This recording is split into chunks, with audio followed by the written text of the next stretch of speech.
ইসলামের মূল ৫ ভিত্তির তৃতীয় রোজা একই সঙ্গে গুরুত্বপূর্ণ আমল।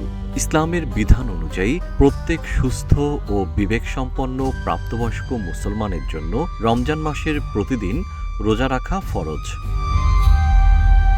আল্লাহ বলেন, হে ঈমানদারগণ, তোমাদের উপর রোজা ফরজ করা হয়েছে, যেমন ফরজ করা হয়েছিল তোমাদের পূর্ববর্তীদের উপর, যাতে তোমরা ক্ষুধাভীরু হতে পারো।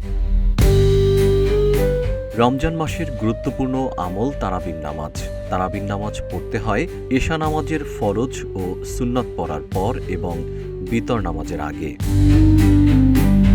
তারাবি নামাজের অনেক ফজিলত রয়েছে। রাসূলুল্লাহ সাল্লাল্লাহু আলাইহি ওয়াসাল্লাম বলেন, নিশ্চয়ই আল্লাহ তাআলা রোজা তোমাদের উপর ফরজ করেছেন এবং আমি তোমাদের জন্য তারাবি নামাজ সুন্নত করেছি। যে রমজানে ঈমান ও সওয়াবের আশায় রোজা রাখবে এবং তারাবি নামাজ পড়বে, সে তার সব গুনাহ থেকে এমনভাবে মুক্ত হবে যেভাবে একটি শিশু নিষ্পাপ অবস্থায় জন্মায়।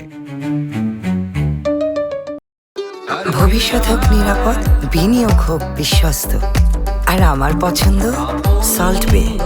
ওয়েলকাম টু সল্ট বে। রাসূলুল্লাহ সাল্লাল্লাহু আলাইহি ওয়াসাল্লাম বলেছেন, যে ব্যক্তি ঈমানের সঙ্গে এবং সওয়াবের আশা নিয়ে রমজানে তারাবি নামাজ পড়বে, তার আগের সব গুনাহ ক্ষমা করে দেওয়া হবে। তারাবি নামাজ পড়া ফরজ বা ওয়াজিব নয়, এটি সুন্নত। কেউ যদি দিনের বেলা রোজা রাখে, রাতে তারাবি নামাজ না পড়ে, তাহলেও তার ফরজ রোজা আদায় হয়ে যাবে।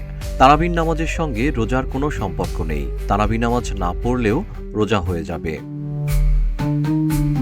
তবে কেউ তারাবি না পড়লে সুন্নত ও তারাবির মাধ্যমে যে মর্যাদা পাওয়ার সুযোগ ছিল, তা থেকে সে বঞ্চিত হবে। আস-সুন্নাহ ফাউন্ডেশনের চেয়ারম্যান শায়খ আহমদুল্লাহ বলেন, তারাবি নামাজ না পড়লেও রোজা আদায় হয়ে যাবে। রোজা ও তারাবি দুটি ভিন্ন ইবাদত।